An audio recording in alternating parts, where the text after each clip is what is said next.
آپ سبسٹینشیٹڈ کہہ رہے ہیں، لیکن گزشتہ روز کراچی میں بھی ایک کنونشن ہونا تھا تحریک انصاف کا، وہ پھر انہوں نے پریس ریلیز جو ہے اپنی جاری کی سوشل میڈیا پلیٹ فارم پہ کہ ان کو اجازت نہیں دی گئی، اور یہی حال ہم نے لاہور میں دیکھا، پھر یہی حال ہمیں مانسہرہ میں نظر آیا.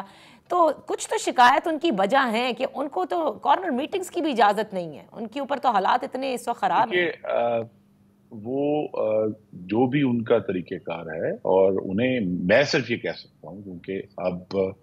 مسلم لیگ نون نہ وفاق میں حکومت میں ہے نہ کسی صوبے میں حکومت میں ہے، کہ انہیں یہ اجازت ملنی چاہیے. وہ ایک ابھی بھی ایک رجسٹرڈ سیاسی جماعت ہے، اور پاکستان کے شہری اگر کسی جگہ پرامن طور پر اکٹھے ہو کر اپنی بات کرنا چاہتے ہیں تو ان کا حق ہے.